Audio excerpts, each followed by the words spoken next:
నా పేరు ఉప్పాల మాధవి. అమర్నాథ్ గౌడ్ వాళ్ళ అమ్మని పలానా పిట్టుపాలెంలో అంగన్వాడీలో ఆయాగా చేస్తున్నాను. మాకు అనగాని సత్యప్రసాద్ గారు, చంద్రబాబు నాయుడు గారు సహాయపడ్డారు సార్. మాకు ఇబ్బందులు ఆదుకుంది కూడా అనగాని సత్యప్రసాద్ గారు, చంద్రబాబు నాయుడు గారు. ఆ ప్రభుత్వంలో ఉండగా కూడా వాళ్ళే ఆదుకున్నారు. ఇప్పుడు కూడా వాళ్ళే ఆదుకుంటున్నారు సార్. మాకు అన్ని విధాలా మాకు వాళ్ళు ఒప్పుకున్నాయి మొత్తం అన్ని విధాలుగా చేస్తున్నారు సార్. ఇప్పుడు కూడా మాకు వైసీపీ వాళ్ళు ఉండగా మామూలుగా ఇల్లు కట్టిద్దామని వాళ్ళు ఒప్పుకున్నారు. అది వాళ్ళు చేయలే. ఈ ప్రభుత్వం వచ్చిన తర్వాత వీళ్ళు చేస్తున్నారు. ఇప్పుడు అది అమ్మాయి చదువు విషయం కూడా 4 సంవత్సరం భువనేశ్వరి మేడం 2 సంవత్సరాలు చదివించింది. అక్కడి నుంచి అనగాని సత్యప్రసాద్ గారు చదివిస్తున్నారు ఇప్పుడు మా అమ్మాయిని. మాకు అప్పుడు ఏం లేదు సార్. మాకు మామూలుగా 10 రోజులకే పిల్లోడిని చంపేసిన తర్వాత 10 రోజులకే వాళ్ళ బెయిల్ మీద బయటకు వచ్చేసారు సార్. అప్పటి నుంచి కూడా ఇప్పటికి మామూలుగా ఇప్పుడు అన్నీ కేసు కూడా రీఓపెన్ చేసి అన్నీ బాగానే చేస్తున్నారు సార్ అనగాని సత్యప్రసాద్ గారు. మాకు అన్ని విధాలుగా అండగా నిలబడ్డారు. ఈ కేసు విషయంలో కూడా మాకు నమ్మకం ఉంది. మాకు అన్ని విధాలు సహాయపడుతున్నారు. మాకు న్యాయం జరిగిద్దని మాకు నమ్మకం ఉంది. మేము చాలా ఇబ్బందులు పడ్డాం సార్. ఈ ఇబ్బందులు పడినా ఇప్పటి వరకు చంద్రబాబు నాయుడు సార్ అనగాని సత్యప్రసాద్ గారు మాకు ఒక దారి చూపించారు. మాకు ఇబ్బందులు వచ్చినాయి సార్. వాళ్ళు బయటకు వచ్చిన తర్వాత మాకు ఇబ్బందులు వచ్చినాయి. మళ్ళీ కేసు అయిపోతే మేము ఏదో ఒకటి చేస్తాము, మిమ్మల్ని చంపేసేస్తాము అని కూడా మమ్మల్ని బెదిరించారు సార్ వాళ్ళు. తర్వాత అనగాని సత్యప్రసాద్ గారు మామూలుగా లాయర్ని వాళ్ళబెట్టి రీఓపెన్ చేసిన తర్వాత ఇంకా కొంచెం ఇబ్బందులు మాకు తగ్గినాయి. ఒక తల్లిగా నేను కోరుకున్నది ఒకటే, నా బిడ్డకు జరిగిన అన్యాయం ఇంకొకరికి జరగకూడదని నేను వాళ్ళకి మొత్తం లైఫ్ లాంగ్ శిక్ష పడాలని కోరుకుంటున్నాను. మరి ఉప్పాల వరపాలెం అండి. ఉప్పాల సాంబయ్య నా పేరు.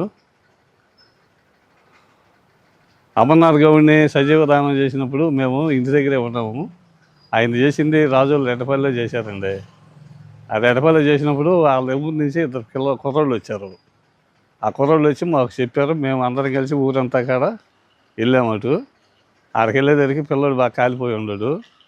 తీసుకుని మళ్ళీ గుంటూరు హాస్పిటల్ కాడికి వెళ్తే ఎవరు చంపేశారా ఏందని అడిగితే పలానా ఉడతయ్య కొడుకు ఉడతడ కొడుకు అని 4-5 సార్లు చెప్పాడు. ఇక ఆ తర్వాత ఆ నుంచి వేసుకెళ్ళిపోయాము.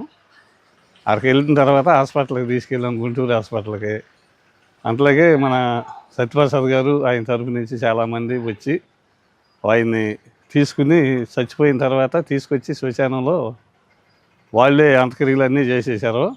ఇప్పుడు ఆ కుటుంబానికి బాధితులు సత్యప్రసాద్ గారు, ఆయన శరీరం వాళ్ళు అందరూ కలిసి వచ్చి వాళ్ళని బాగా ఆదుకున్నారు. డబ్బు కాడ ఇచ్చారు కొంత.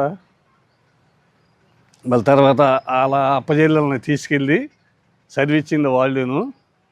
ఖర్చు అంతా వాళ్ళు పెట్టుకుని ఇంజనీర్ చేసి ఇచ్చారు. ఆ ఖర్చు పెట్టుకున్న తర్వాత 1 సంవత్సరం మళ్ళీ అంత ఇది చచ్చిపోయిన తర్వాత సంవత్సరాలు చేస్తారు కదా, అది కూడా ఆయనే పెట్టుకుని ఖర్చు అంతా ఊళ్ళో భోజనాలు ఏర్పాటు చేశారు. ఇప్పటికి 2 సంవత్సరాల నుంచి ఆయనే చదివిస్తున్నాడు. ఆ డబ్బు ఎంత ఖర్చు అయినా సరే నేనే చదివిస్తాను, మేమే చూసుకుంటామని చెప్పారు. అదే ప్రకారంగా ఇప్పుడు ఈ రోజు కూడా 3వ వర్ధంతి జరుగుతుంది. ఈ ఖర్చు కాడ ఆయనే పెట్టుకుని వాళ్ళకి ఇల్లు ఒకటి ఏర్పాటు చేయడానికి శంకుస్థాపన కాడ చేశారు. అది జనం అందరూ చాలామంది చుట్టుపక్కల గ్రామం వాళ్ళు అందరూ కలిసి రాజకీయ నాయకులు చాలా జనం వచ్చి భోజనాలు కాడ చేసి వెళ్ళారు. ఇవాళ ఈరోజు జరిగిన కార్యక్రమం ఇదండి. వాళ్ళకి అమర్నాథ్ గౌడ్ని సజీవ దానం చేసిన వాళ్ళకి ఏదో కొద్దిగా గొప్ప మన వాళ్ళు అంతా సాక్ష్యాలు చెప్పారు కాబట్టి వాళ్ళకి సరి అయిన శిక్ష పడాలి. అది దానికోసమని జనం అంతా మా ఊరంతా కోరుకుంటున్నామండి.